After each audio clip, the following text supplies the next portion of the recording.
भारत में कुछ ऐसी फ़िल्में बनती हैं जो सिर्फ़ फ़िल्में बन के नहीं रह जानी चाहिए थी। उनके ऊपर कुछ रियलिटी में कुछ काम होना चाहिए था और इसलिए मैं चाहता था कि वो सिर्फ़ मूवीज़ बन के ना रह सकें।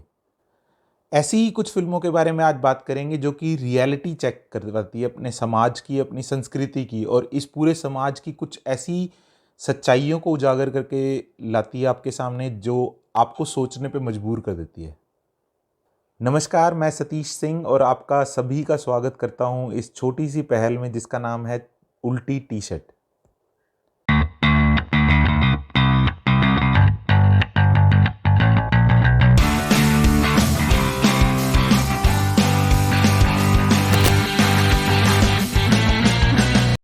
इन फिल्मों के बारे में बात करने से पहले मैं आपके सामने चार पंक्तियां पेश करना चाहूँगा। फिल्मी अंदाज में मैंने थोड़ी लिखी है कि इन फिल्मों में एक आग है जिसकी जलन से आप जल भुन जाओगे। अपनी झूठी और टूटी संस्कृति के बोझ के तले दब के मर जाओगे। मजाक नहीं, पर यह सच है कि आप अपने से जुदा हो जाओगे और अगर जुदा ना हो पाए तो एटलीस्ट आप ना रह पाओगे। तो आइए शुरू करते हैं अपनी पहली मूवी से। शूल। इस फिल्म में मनोज वाजपेयी का बहुत ही बढ़िया काम है और इस पूरी फिल्म में ये दिखाया हुआ है कि कैसे पूरे डिपार्टमेंट में कुछ ऐसे लोग होते हैं जो कि इतने बिके हुए होते हैं और कुछ ऐसे लोग होते हैं जो खुद अच्छा काम करना चाहते हैं लेकिन उनको मजबूर किया जाता है कुछ गलत काम करने के लिए।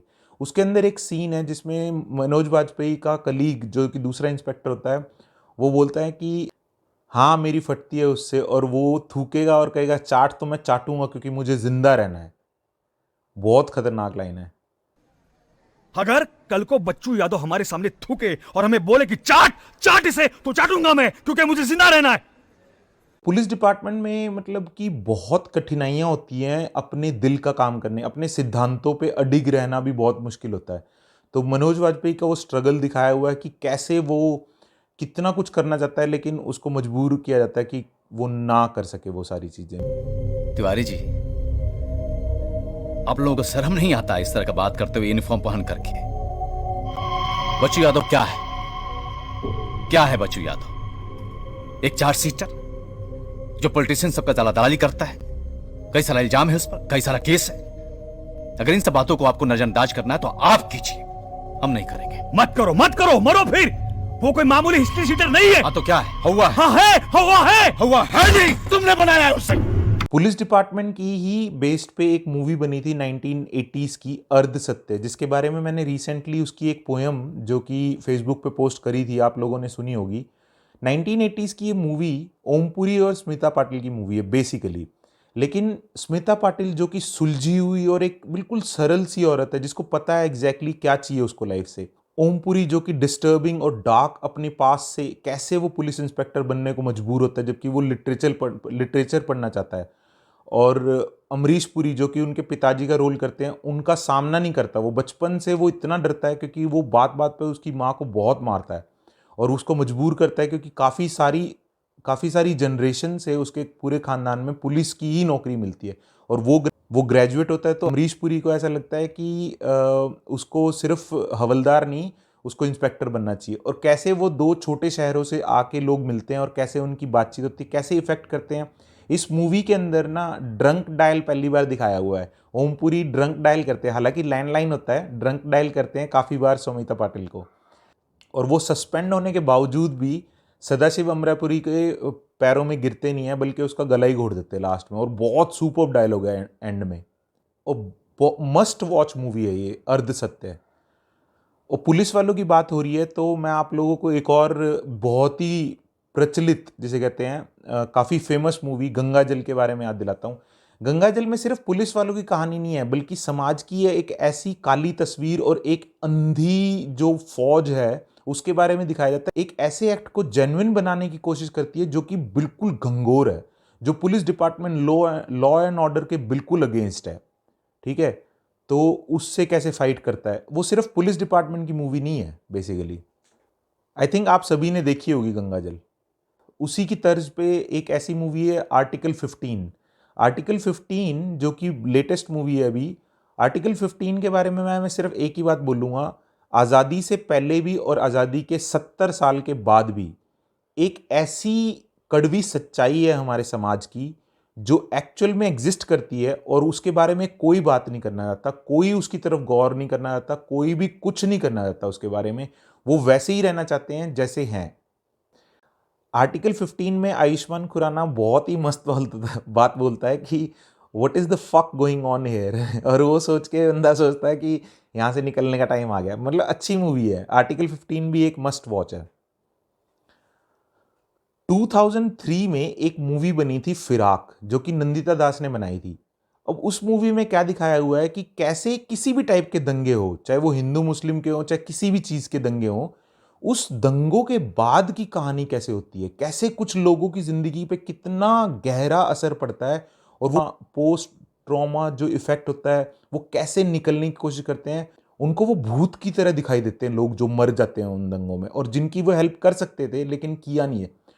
उस मूवी में नसीरुद्दीन शाह एक बहुत पुराने बूढ़े म्यूजिशियन बने होते हैं और वो बोलते हैं कि इन 7 सुरों में इतनी ताकत कहाँ कि इस नफरत को चुप करा सके। बहुत ही अच्छी मूवी है, फिराक देखने वाली है।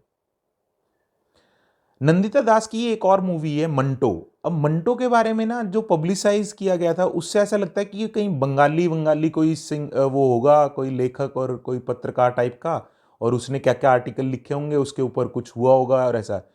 उसके ट्रेलर को देख के ऐसा नहीं लगता कि कौन है मंटो, क्योंकि हम में से आधे से ज़्यादा लोग जानते ही नहीं मंटो को। लेकिन लिटरेचर जो पढ़ते हैं वो बंदे पूजते हैं मंटो को, मंटो को समझने के लिए इतना ध्यान लगाते हैं। और वो कहते हैं कि मंटो के बारे में ये बोला जाता है कि एक बारी अगर मंटो आपके अंदर घुस गया तो आप कभी भी उसको बाहर नहीं निकालना चाहोगे और ना निकाल पाओगे। तो मंटो समाज की कुरीतियों को इतने स्पष्ट भाषा में सिंपल तरीके से लिख देते थे, लेकिन उनकी सोच बहुत गहरी थी। सब पीछे देख रहे हैं, लेकिन आज के कातिल लहू और लोहे से तारीख लिखते जा रहे हैं। गुड़ दी, अनक से दी, बेध्यान दी, मूंग दी दाल of the Pakistan and Hindustan and Manto.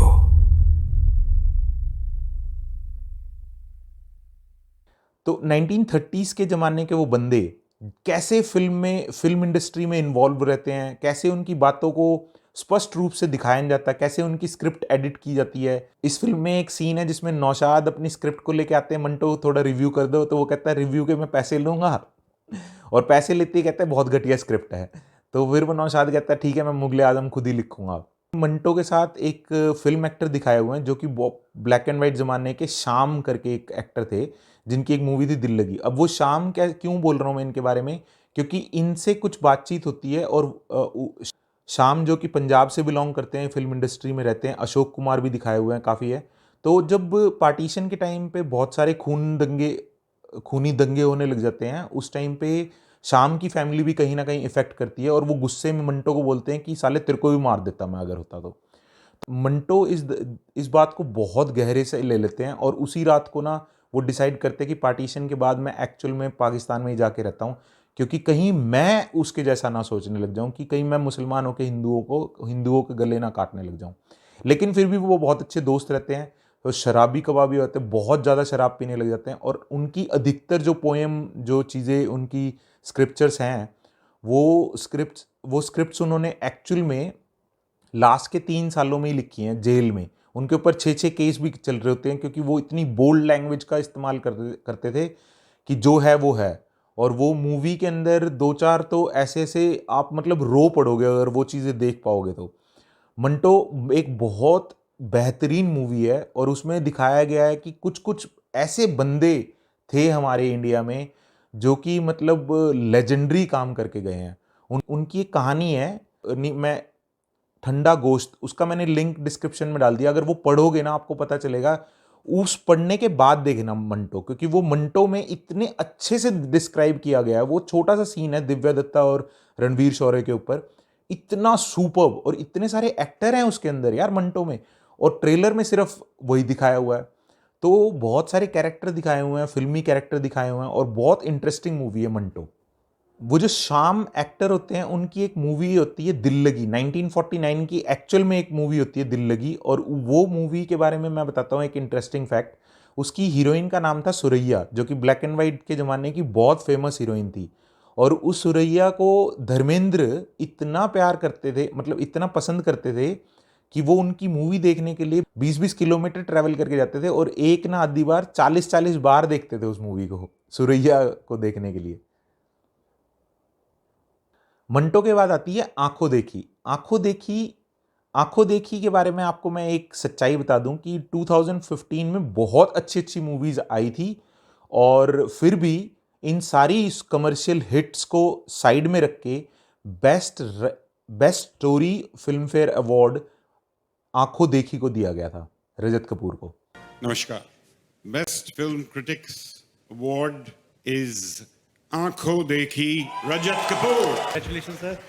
Thank you. Well, best story was good, but this is even better. And again, to the whole team, thank you very much. आंखों देखी में संजय मिश्रा ने जो काम किया है, कैसे एक बंदा ये डिसाइड कर लेता है कि जिस चीज़ को मैंने आंखों से देखा नहीं मैं उस पर विश्वास ही नहीं करूँगा, और वो इतने अडिग रहते हैं उस चीज़ पे कि वो रिज़ाइन दे देते हैं अपने काम से। वो एक्चुअली एक ट्रैवल एजेंसी में काम कर रहे होते हैं और उधर करोल बाग से उनका एक रेगुलर कस्टमर फ़ोन करता है कि सैन फ्रांसिस्को की टिकट बुक करवानी है। और सैन फ्रांसिस्को का मौसम पूछते हुए वो बोलते हैं कि लिखा तो है बर्फ़ पड़ रही है लेकिन मेरे को पता नहीं है। वो कहते हैं कि क्या मतलब है इस बात का भाई? तो कहते हैं लिखा हुआ है इस टाइम पे जाएगी फ्लाइट पर मेरे को पता नहीं है, मैं पक्का नहीं बोल सकता। ये इंसिडेंट के बाद संजय मिश्रा को उनके बॉस बुलाते हैं कैबिन में और एक सीन है जहाँ वो कहते हैं कि ये क्या चल रहा है भाई, तुम्हारा काम है टिकट बेचना, तुम टिकट काटो ना यार। कहता है लेकिन मैं कभी सैन फ्रांसिस्को गया नहीं ना। तो उसका बॉस पता क्या कहता है, कहाँ गए हो तुम? तो वो कहता है कि पिछले साल वाइफ को लेके वैष्णो देवी गया था। तो कहता है मैं यहाँ बैठ के वैष्णो देवी की टिकट। बहुत ही मस्त मूवी है आंखों देखी में। और आंखों देखी में एक बारी ना वो डिसाइड करता है कि मैं कुछ बोलूँगा ही नहीं, चुप हो जाऊँगा। और वो दिल्ली के इतने वेले बंदे दिखाए हुए हैं कि वो ऐसी टोली आके बैठ जाती है और बातें करती रहती है, फालतू की बातें बिल्कुल।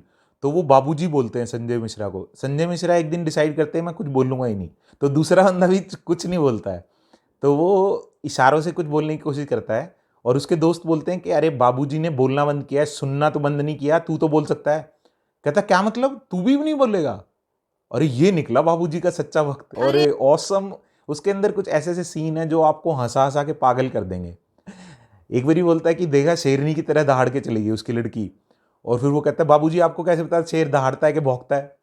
तो उस चीज़ को चेक करने के लिए वो पूरी पलटन शादी वाले घर में से निकल के जू जाती है, दिल्ली जू जाके देखती है शेर दहाड़ता है कि नहीं दहाड़ता।